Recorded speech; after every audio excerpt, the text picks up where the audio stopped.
आज के शो में। शाहीन एयरलाइन के जवाल का सफर, अहम हकाइक बेनकाब, अरबों के बकाया जात वाजबात, मुबैना टैक्स चोरी का इंकशाफ, कस्टम हुक्काम की ताजा कार्रवाई, शाहीन एयरलाइन के असासे मुंजमद, शाहीन एयरलाइन के खिलाफ नैब तहकीकात। अस्सलाम वालेकुम। बस पर्दा हकाइक सनसनीखेज इंकशाफात प्रोग्राम बेनकाब में हूँ आपके साथ सैफान खान। आज अहम तरीन मालूमात आपके सामने रखेंगे। कुछ दिन कबल जब हमने ये इंक्वायरी और इन्वेस्टिगेशन स्टार्ट करी, जब हमें ये पता चला जी कि नैब ने 25 सितंबर को 25 सितंबर को नैब ने एक अपने एग्जीक्यूटिव बोर्ड इजलास में, जो एग्जीक्यूटिव बोर्ड इजलास होता है नैब का, चेयरमैन नैब की ज़ेर सदारत, वहां कुछ इंक्वायरीज अप्रूव करी। इन इंक्वायरीज में 7 इंक्वायरीज में एक इंक्वायरी शामिल है जिसमें नाम शामिल थे काशिफ सहबाई, एहसन सहबाई, शाहीन एयरलाइन इंटरनेशनल और इसके साथ साथ engineering and aircraft maintenance services limited, इस कंपनी का नाम था। 25 सितंबर की इस प्रेस रिलीज में जिक्र हुआ शाहीन एयरलाइन इंटरनेशनल का।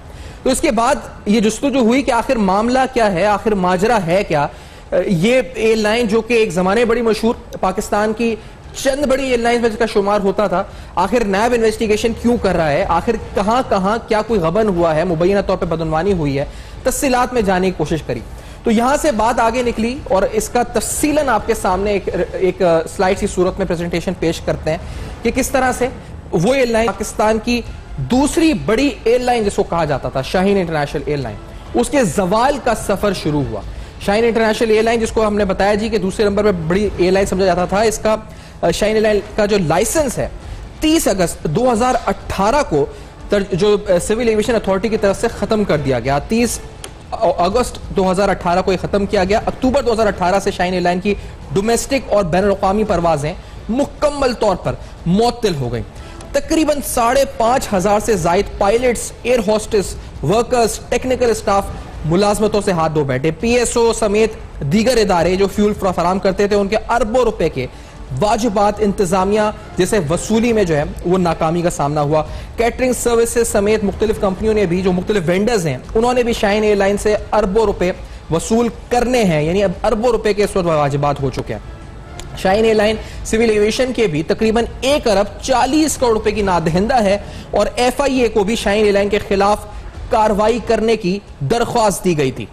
सिविल एविएशन ने शाहीन एयरलाइन से वाजिबात की वसूली के लिए अदालत से भी रुजू किया और ये अहम तरीन मालूमात, यानी जब हमें पता चला जी कि यहाँ तो मामला ये है कि अच्छे खासे यानी वेंडर्स, एम्प्लॉइज, चारों तरफ से ये एयरलाइन बैंकरप्सी का शिकार नजर आई। नैब इन्वेस्टिगेशन अप्रूव कर रहा है और फिर क्या हुआ, हालिया दिन यानी 3 या 4 दिन कबल इसी हफ्ते ताजा तरीन कार्रवाई कस्टम हुक्काम की तरफ से आई सामने।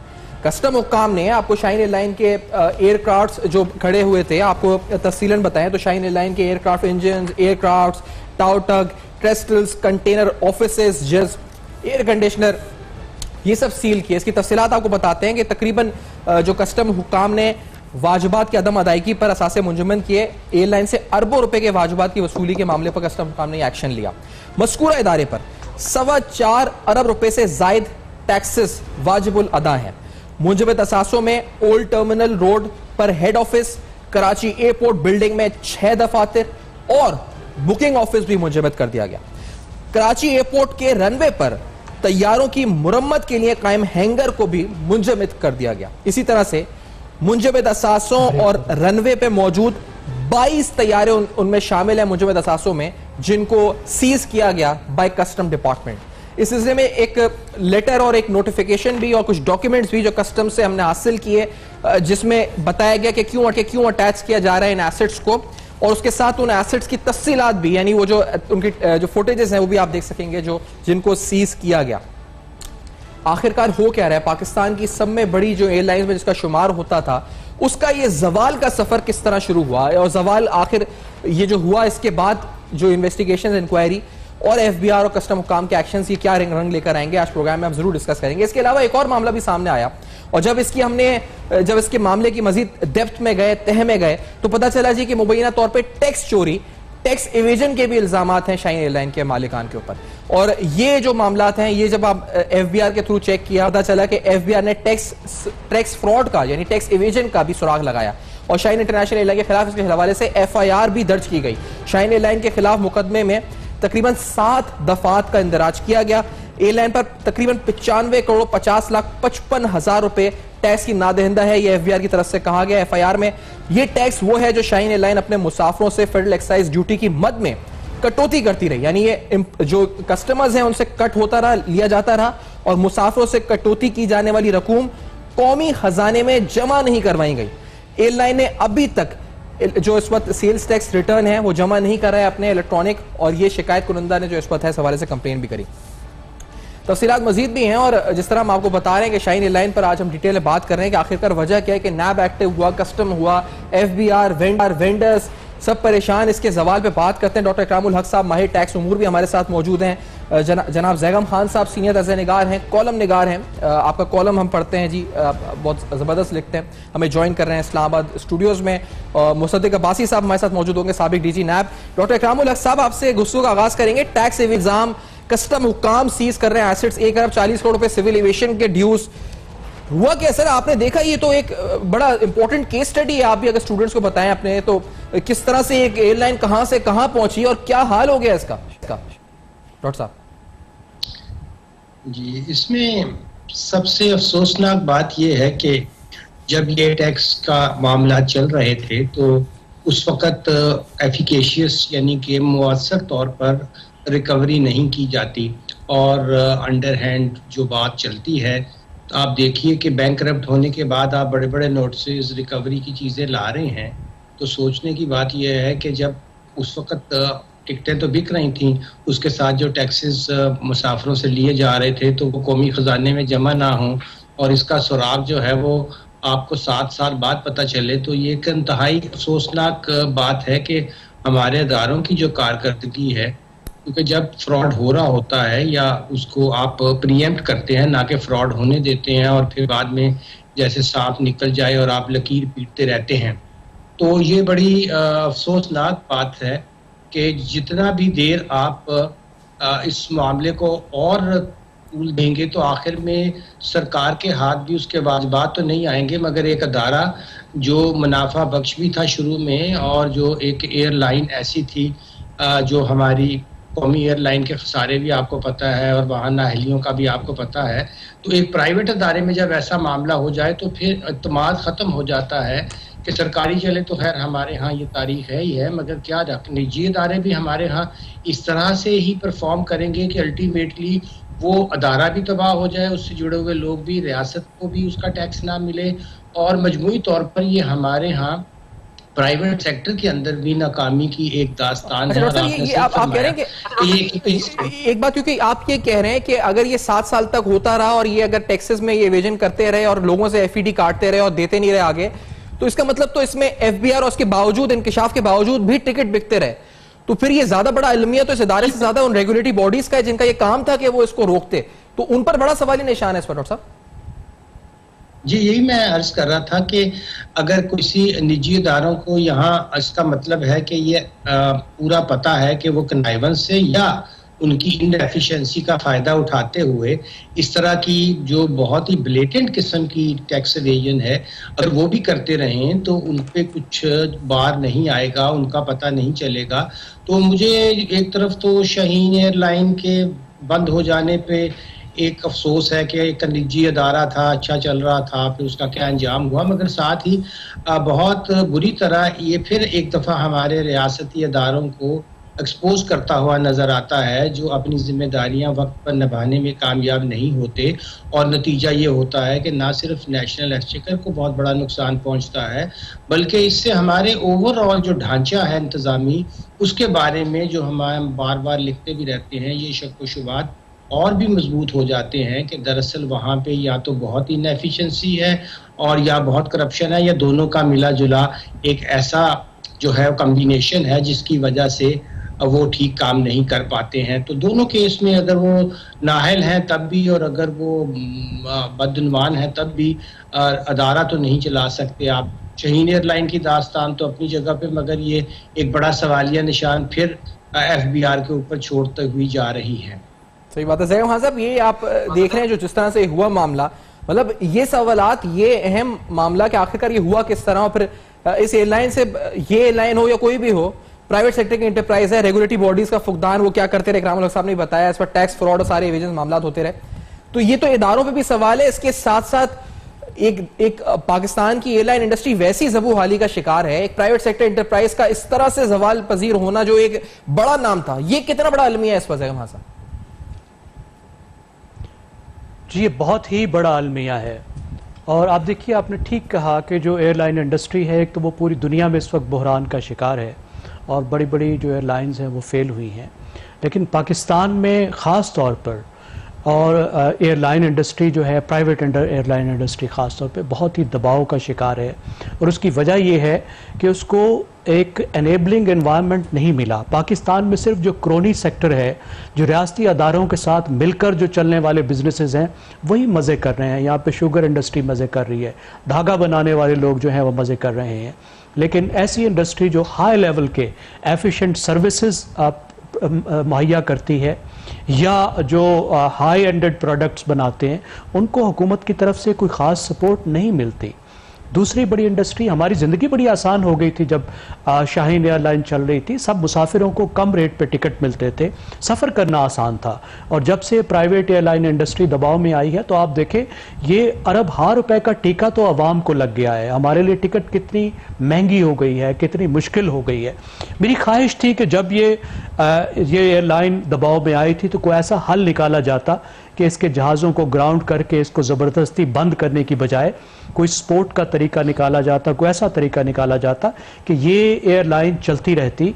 और अगर कोई इनकम टैक्स के मामला थे, उस पर भी जुर्माने हो जाया करते हैं। ज़ाहिर कंपनियों को इनकम टैक्स के मसाइल पर बंद नहीं किया जाता।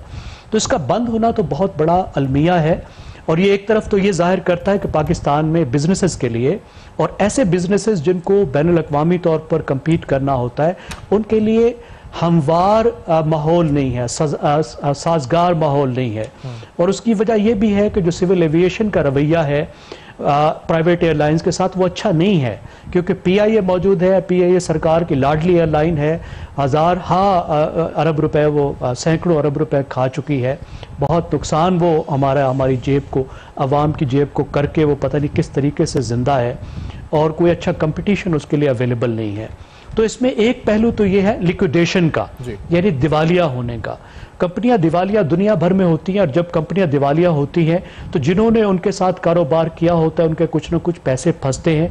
और उसका भी एक तरीका कार होता है कि जब कोई कंपनी अपने आप को दिवालिया डिक्लेयर कर देती है, तो फिर उसके एसेट्स को सेल करके जो दावेदार होते हैं, उसमें किसी फार्मूले के तहत जो है वो रकम दी जाती है, उनका कुछ इजाला किया जाता है। पाकिस्तान में अभी तक जो लिक्विडेशन के लॉज हैं वो बहुत अच्छे नहीं हैं। मुझे मालूम है कि SCCP उसमें रिफॉर्म करने की कुछ कोशिश कर रहा है, क्योंकि अच्छे कारोबार के लिए दोनों चीज़ें ज़रूरी हैं कि कारोबार में आपकी एंट्री भी आसान हो, आप कारोबार करना चाहते हैं तो आसानी से कारोबार शुरू कर सके, और एग्ज़िट भी आसान हो कि खुदा न खास्ता अगर आपका कारोबार ख़राब हो गया, घाटे में चला गया, तो फिर आप आसानी से अपने आप को दिवालिया डिक्लेयर करके बाहर भी चले जाएं।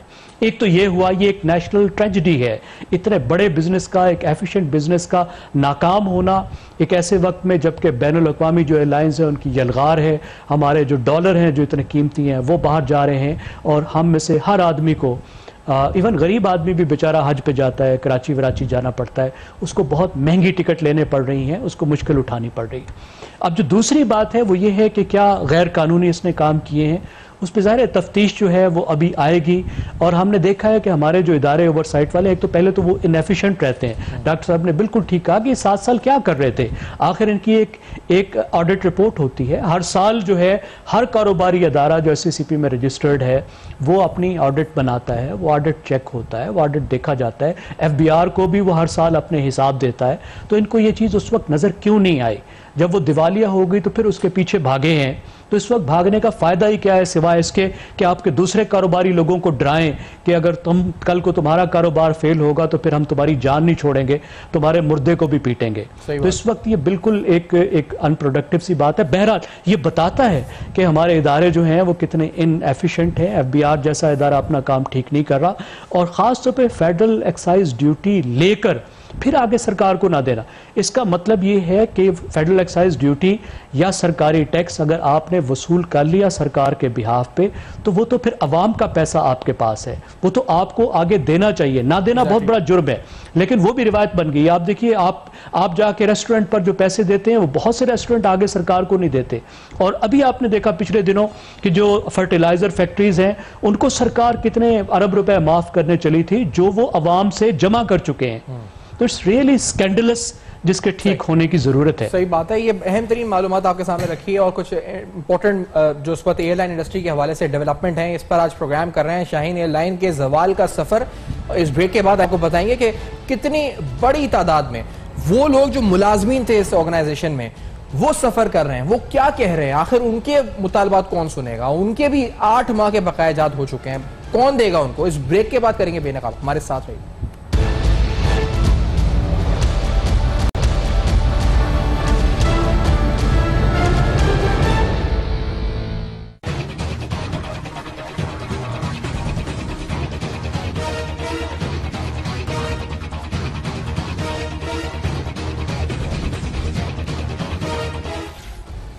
Welcome back. आप देख रहे हैं बेनकाब। बेनकाब में अहम तरीन हकायक आपके सामने रख रहे हैं। पाकिस्तान की दूसरी बड़ी इंपॉर्टेंट एयरलाइन शाहीन एयरलाइन, जो कि 1993, 1993 में सेटअप हुई।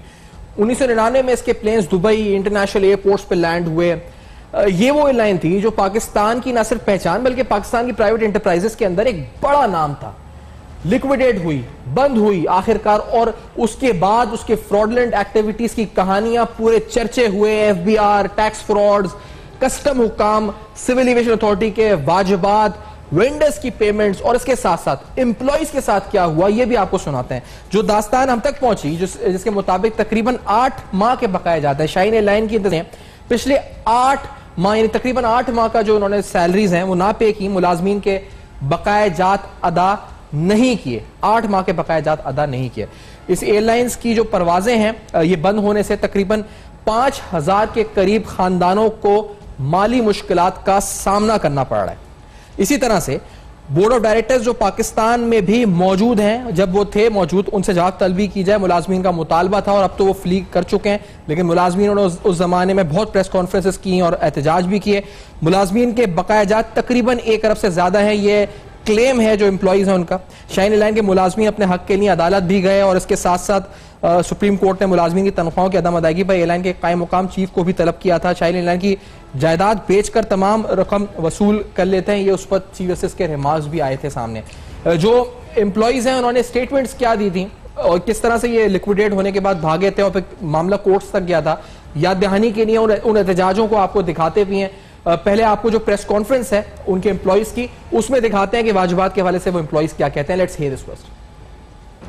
ये ह्यूमन राइट्स की वायलेशन है, मुआशी इस्तेसाल, बल्कि मैं कहूँगा कि मुआशी कत्ल है उन 4000 पढ़े लिखे स्किल्ड वर्कर्स का जिन्होंने दिन रात मेहनत करके शाहीन को बुलंदियों पे पहुँचाया, और बदले में पिछले 5 महीने से ये सब लोग सिर्फ बातों में जिंदा है, मुसलसल परेशानियों में मुबतला है। ये सब अमन पसंद पढ़े लिखे लोग सड़कों पे आके एहतजाज कर रहे हैं। इन सब का और मेरा ये मुतालबा है कि हमारे तमाम वाजिबात फिलफौर अदा किए जाएं।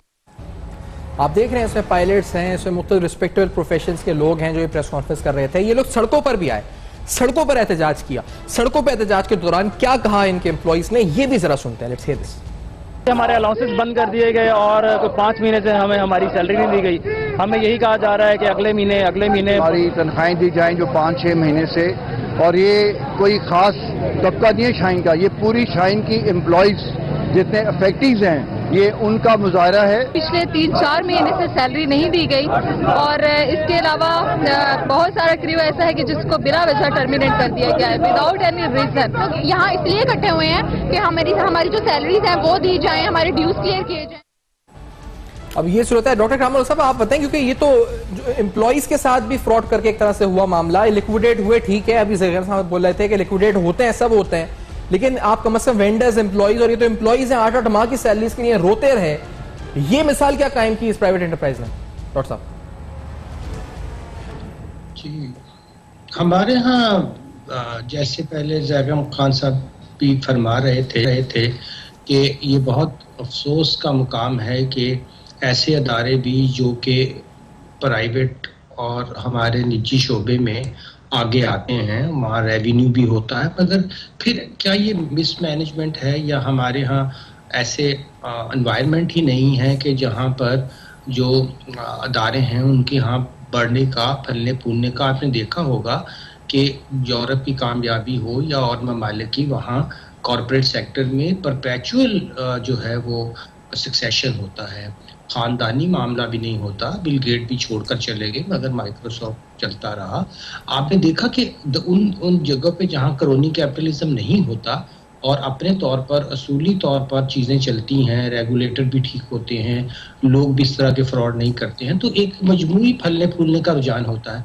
और जहाँ टैक्स चोरियाँ होंगी, जहाँ इस तरह के फ्रॉड होंगे, जहाँ अपने मुलाजमीन की तनख्वाहें नहीं दी जाएंगी, जब ये वो शोर कर रहे थे उस वक्त जो लेबर डिपार्टमेंट या हमारी अदालतें, मैं ज़्यादा बात नहीं करना चाहता अपनी मशहूरी के लिए, तो इस तरह के बयान, मगर क्या हुआ, उनको तो तनख्वाहें नहीं मिली हैं। और एक मजमूई तौर पर अगर आप देखें तो दिल हिला देने वाली जो है दास्तान है, जिसके अंदर हम देख रहे हैं कि बड़े बड़े जहाज़, आपको एक बहुत बड़ी इंडस्ट्री है एविएशन, और शाहीन एयरलाइन एक ज़माने में, जहाँ आपने भी फरमाया, बहुत कामयाब थी, बैरून मुल्क उसकी परवाज़ें, अंदरून मुल्क, और उससे कंपेटिटिवनेस का माहौल, उससे आपकी टिकटों के एक मोनोपोली नहीं थी। मगर हुआ क्या, आखिर में जो सबसे इनएफिशिएंट एयरलाइन, जिसको हुकूमत जो है वो कर्जे दे दे कर तंग आ गई है, पब्लिक मनी उधर डाइवर्ट होती है, हम टैक्सेस देते हैं और उसमें से बहुत बड़े बड़े सुराख आपने देखा, पीआईए, स्टील मिल, क्या क्या मैं अर्ज करूं, और वो जो है आपकी आप आवाम पे और टैक्सेस लगाते रहते हैं और ये नहीं देखते कि उसका मुसरफ क्या हो रहा है, कि आपने ऐसे वाइट एलिफेंट रखे हुए हैं, अब उसकी फिर मोनोपोली बन गई। और जो एनेबलिंग एनवायरनमेंट होने चाहिए थे, हेल्दी कंपटीशन होना चाहिए था, जहां असूल तरीके से मुलाजमीन को तनख्वाहों से लेकर और ऑब्लिगेशन वेंडर्स की तरफ और नेशनल एक्सचेकर की तरफ, मुसाफिरों की तरफ एक अच्छा मेयार, हम भी फ़ख्र से एक ज़माने में कह रहे थे कि देखिए एक एयरलाइन तो बाहर के बड़े अरसे बाद पीआईए की मोनोपोली तोड़ने में कामयाब हुई, वो सामने आई जैसे हैं, मगर फिर अल्टीमेटली ये भी लोग वही करना शुरू कर देते हैं कि अपनी बेजा कीमतें बढ़ा दी, किसी रेगुलेटर का ख्याल नहीं किया, अपने मुलाजमीन का ख्याल नहीं किया। तो क्या मजमूई माहौल मुल्क का ऐसा है कि निजी शोबा भी अल्टीमेटली वही नहीं हथकंडों पे उतर आता है जो हथकंडे हमारे यहाँ सरकारी अदारों से बहुत मंसूब हैं, और रोज़ हम उनकी दास्तानें, उनके फ्रॉड सुनते हैं। तो इस तरह से तो फिर हम कभी भी एक अच्छा मुआशरा नहीं बना सकेंगे, एक अच्छी कारोबारी इन्वायरमेंट नहीं बना सकेंगे, और फिर वही होगा कि आप क्रोनी कैपिटलिज्म के अंदर ज़्यादा से ज़्यादा दौलत जो है उन लोगों के हाथ में आ जाएगी जो करप्ट प्रैक्टिसेस करके, जो कनाइवेंस करके वो कामयाब होंगे, और जो अच्छा कारोबार करने वाले लोग हैं वो बर्बाद होते चले जाएंगे। तो एक तो बड़े बड़े टैक्सेस रखना और फिर उसकी वसूली ना करना। अब मैं आपको बताऊं, उस जमाने में जब इनके पार्ट्स वगैरह आते थे तो कस्टम ड्यूटी बाद जगह पे 300-300% थी। अब दुनिया में कोई आप एयरलाइन अगर आप मुल्क में कामयाब होना चाहे और वो 300% की ड्यूटियां और टैक्सेस अदा करके एक स्पेयर पार्ट मंगवाए, तो आप खुद देखिए कि हम तबाही का बंदोबस्त तो कर रहे होते हैं, फिर मिस डिक्लेरेशन होंगे, फिर स्मगलिंग होगी, फिर कनाइवेंस होगी। तो जानबूझकर हम अपने रियासती ढांचे के अंदर, चाहे वो टैक्स का निज़ाम हो या दूसरे हों, इतने लैक्स होते हैं, लॉ तो अच्छे अच्छे बना देते हैं, उनमें भी बाज़ का बड़े सुकम होते हैं, उस पर बात भी होती है, मगर नहीं चाहते कि ऐसा माहौल मुल्क के अंदर कायम हो जिसके अंदर जो है हम मिसाली तौर पर देखिए, पब्लिक सर्विस तो अच्छी होनी चाहिए, वो तो अच्छी है नहीं, और निजी शोबे से भी लोग जो हैं वो बेचारे परेशान हैं, मुलाजमीन जो हैं वो अभी तक जो है अपने ड्यूज नहीं हासिल कर सके। तो ये एक दिल दहला देने वाली दास्तान है। मैं समझता हूँ कि ये पाकिस्तान के मजमूई तौर पर जो हमने नाकामी की वजूहात देखी हैं, उनमें से ये एक अच्छी टेस्ट केस है जिसको आपने अच्छा किया कि लिया कि हमें इस तरह की तवज्जो दिलवाई कि सिर्फ रोना सरकारी इदारों का नहीं है, निजी इदारे भी बिल आखिर उसी मकाम तक जहाँ पहुँचते हैं तबाही के दहाने पर, जिस पर मजमूई तौर पर हम अपने रियासती ढांचे के कमज़ोर होने की बार बार दलालत करते रहते हैं और उसके बारे में अच्छा, ये जो नैब ने इन्वेस्टिगेशन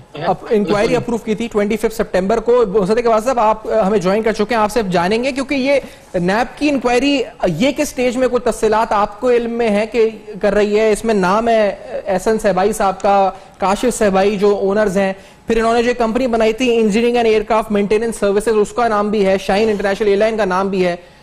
क्या इसकी अपडेट्स हैं? ये क्या किस कंप्लेंट पे इनिशिएट हुई और इस इंक्वायरी को इन्वेस्टिगेशन बनी या नहीं बनी? सितंबर 2019 की बात है ये, अभी 1 से 1.5 माह कबल की बात। मुसद्दिक साहब। बिस्मिल्लाहिर्रहमानिर्रहीम, थैंक यू वेरी मच सफान। बात यह है कि थोड़ा सा अगर आप शाहीन एयर की थोड़ा सा हिस्ट्री देखें और फिर एक किसी एयरलाइन को चलने के लिए क्या मैकेनिज्म होता है उसको देखें और फिर आपको इंडिकेट करेगी सारी चीज कि ये फ्यूचर क्या होगा, खासकर यहाँ पे इंसानी अलमिया जो सामने आ चुका है। बिकॉज बहुत लोगों के चूल्हे जलना बंद हो चुके हैं जो एम्प्लॉय हैं, बिकॉज ये टेक्निकल किस्म के लोग होते हैं, इनकी खपत मार्केट के अंदर बड़ी कम होती है, तो ये बहुत बुरी तरह से इनके जो एम्प्लॉयज हैं वो सफर कर रहे हैं इस वक्त, जिस पे आप ज्यादा हमें फोकस करना चाहिए।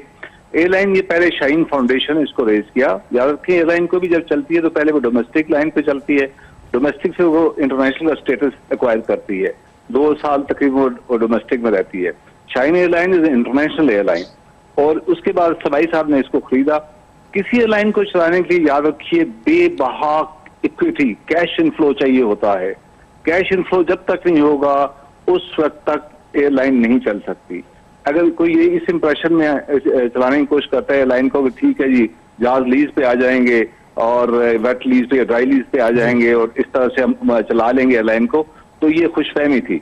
आई थिंक इसी खुशफहमी के साथ जो इस ग्रुप ने इसको खरीदा उसने इसको आगे चलाने की कोशिश की। जब आगे चलाने की कोशिश की, कैश इनके पास नहीं थी और कहाँ पे ये डिफॉल्ट करना शुरू कर दिया इन्होंने, जितने भी टैक्सेस थे, रेवेन्यूज थे, एविएशन अथॉरिटीज के, वो उस पर डिफॉल्ट करना शुरू हो गए। करते करते ये यहाँ तक पहुंचे कि आज ये एयरलाइन ऑलमोस्ट खत्म हो चुकी है। अब इसके आगे फ्यूचर क्या नजर आता है, इसको आप लिक्विडेट करेंगे तो सबाई साहब बहुत खुश होंगे क्योंकि वो लिक्विडेटर के हवाले कर देंगे और जो कुछ एसेट से मिलेगा वो पे बैक हो जाएगा। लेकिन इसके एसेट्स इतने नहीं है जो आपको नजर आ रहे हैं।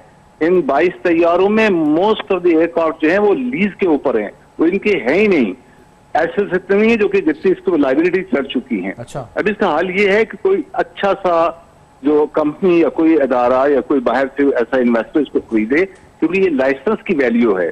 और जब कोई लाइसेंस खरीदने की कोशिश करेगा तो पहले कंपनी को बाय करेगा और साथ लाइसेंस लेगा, और ये इंटरनेशनल एयरलाइन है और वो फिर जो लाइबिलिटीज होगी उसको फिर एक फेजेस में पे कर सकता है कि ठीक है 8 महीने की जगह हम जो आपको लाइबिलिटीज हैं एम्प्लॉयज की वो आस्ता सा करके पे करेंगे, हम उनको ले ऑफ नहीं करेंगे, इस तरह से किया जा सकता है।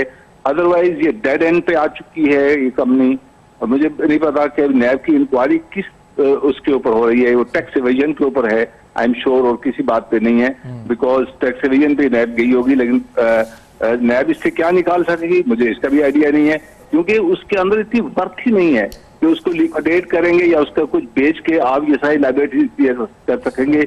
It is not possible. तो उम्मीद ये रखनी चाहिए कि हुकूमत इसमें इंटरवीन करे, किसी फाइनेंसर को लाए जो इसको इस लाइसेंस को खरीदे, कंपनी को खरीदे और इसको चलाए। सही कह रहे हैं इकराम साहब भी और जरम साहब भी कि ये एक बहुत बड़ा एसेट है, उसकी वजह से प्रेशर आवाम पे पड़ गया है, टिकट हमारे महंगे हो गए हैं, कंपटीशन कम हो गया है।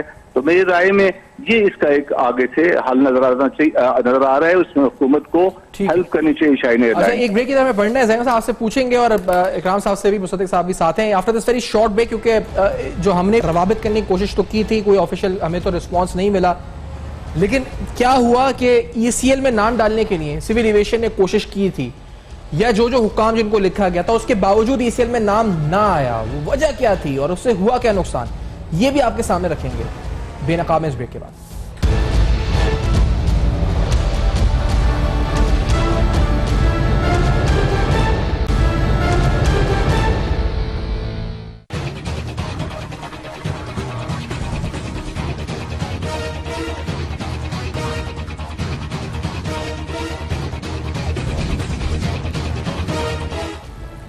Welcome back. आप देख रहे हैं बेनकाब, और बेनकाब में अहम तरीन हकाइक बेनकाब कर रहे हैं। शाहीन एयरलाइन की लिक्विडेशन आखिरकार किस तरीके से एक प्राइवेट एंटरप्राइज पाकिस्तान में मुसलसल टैक्स एवेजन करती रही, जिसका उरूज और जिसका जवाल उसका सफर पर मुकम्मल जो तहकीकात के साथ आपको बेनकाब कर रहे हैं। क्या क्या चार्जेस बने, क्या क्या इन्वेस्टिगेशन हैं, FBI, कस्टम हुक्काम, कहाँ कहाँ एम्प्लॉइज, वेंडर्स, कैटरिंग सर्विस से लेके मुख्तलिफ जो इस वक्त लोग उसको सर्विस देते थे, हर कोई इस वक्त पैसों की तलब में इस वक्त नजर आता है। एक जो प्रेस कॉन्फ्रेंस को आपका हिस्सा सुनाया था जिसके अंदर एम्प्लॉइज ड्यूज की बात कर रहे थे, जिसके अंदर आप देख रहे थे कि उनके पायलट्स और दीगर ऑफिशियल्स मौजूद थे, उधर इन्होंने मुस्तकबिल के हवाले से कुछ बताया कि क्या इससे फर्क पड़ेगा इंडस्ट्री पे। लेट्स हियर दिस आल्सो कि क्या कहा गया। ना सिर्फ ये कि ये बेरोजगारी और गुर्बत की चक्की में पिस रहे हैं, इनके आगे मुस्तकबिल में भी कोई रोशनी की किरण नहीं है, क्योंकि अगर शाहीन एयरलाइन का यही हाल रहा और इसी तरीके से चलता रहा तो शायद पाकिस्तान को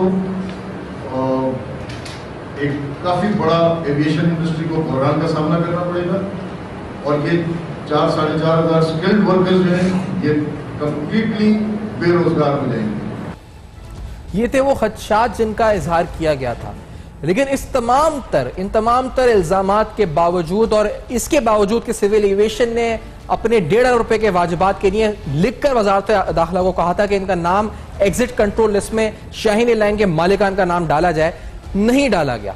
हुआ क्या, ये आपको तफसील बताते हैं। जो सिविल एविएशन अथॉरिटी की जानिब से वजारत दाखिला को तहरीरी तौर पर दरख्वास्त अरसाल की गई थी, सिलसिले में सिविल एविएशन अथॉरिटी की दरख्वास्त पर मुताल्लिका हुक्काम ने कोई एक्शन नहीं लिया, और मालिकान का नाम ECL में दर्ज करने की दरख्वास्त के बावजूद एयरलाइन के मालिकान बैरून मुल्क फरार हो गए।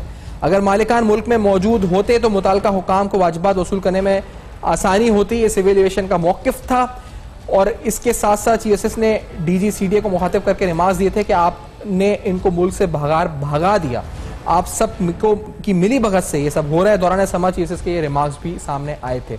लेकिन अनफॉर्चुनेटली जिस तरह हमने देखा जी ईडन के केस में हुआ कि मालिकान मुल्क से भाग गए जो इन्होंने फ्रॉड किया था, यहां भी यही हुआ कि शाहीन एयरलाइन के मालिकान आसानी से निकलने में कामयाब हो गए। अब नैब इंक्वायरीज कर रहा है, सब कुछ चल रहा है। ज़ाहिर खान साहब, अनफॉर्चुनेट क्या कहेंगे इसको कि यहाँ पर सिविल एविएशन लिख रहा है, एक महकमा, एक इदारा लिख रहा है, उसके बाद अब वो एसेट जो सीज कर रहा है, मुसद्दिक साहब बता रहे हैं कि वो तो लीज पर हैं, वो भी उनके नहीं है, तो उनको बेचा भी नहीं आ सकता, वो तो उनका कोई फायदा भी नहीं है अगर ये 22 जहाज आपने पकड़ भी लिए तो फिर हुआ क्या, हासिल क्या आया, ना मालिकान हाथ में ना उनके एसेट्स हाथ में। सगम साहब देखिए, कुछ हासिल नहीं आया और मजीद नुकसान हो रहा है। अब आपकी जो गुफ्तगू है, एक बात उससे बहुत वाज़ेह हो गई है कि अभी तक हुकूमत ने कुछ फैसला नहीं किया, और जिन 2 रूट्स की हमने बात की, एक तो ये है कि लिक्विडेट किया जाए, और लिक्विडेट करके जो असेट्स हैं उनको डिस्पोज ऑफ करके जो भी है और उसका जो भी फार्मूला है उसके मुताबिक वो डिस्ट्रीब्यूट किया जाए उन लोगों को जिनका हिस्सा बनता है। सारी दुनिया में होता है, बड़ी बड़ी कंपनियां फेल होती हैं, लिक्विडेट होती हैं। जाहिर है अगर ये रास्ता अवेलेबल ना हो तो कारोबार ही कौन करे, 100% कारोबार तो कामयाब हो ही नहीं सकते। दूसरा जो रूट अवेलेबल था, जो हमारे एक एक्सपर्ट दोस्त ने बड़ी अच्छी बात बताया कि इसको बजाय लिक्विडेट करने के आप इसको सेल करें किसी थर्ड पार्टी को, और वो तभी हो सकता है जब आप इस वक्त के जो ओनर हैं उनको साथ बिठाएं और कोई हल निकालें। तो हमने देखा कि इतना टाइम गुजरने के बाद ये दोनों रूट्स अख्तियार नहीं किए गए। अब उसका नतीजा क्या है कि जो उसके असेट्स हैं वो लायबिलिटीज में बदल रहे हैं। उसके जितने भी जहाज खड़े हैं, 20 या 22 कितने भी, अब जाहिर है हुकूमत ने इजाज़त नहीं दी होगी उसके ओरिजिनल ओनर्स को कि वो आकर उन जहाज़ों को ले जाएं।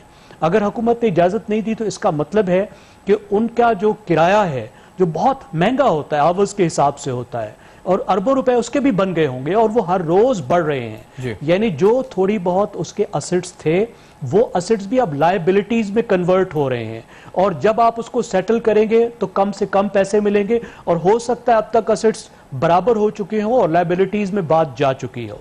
ये तो एक वाला पहलू है कारोबारी, और इससे जाहिर होता है कि हुकूमत का कारोबार के साथ डील करने का, कारोबार को फैसिलिटेट करने में हुकूमत कितनी कमजोर है।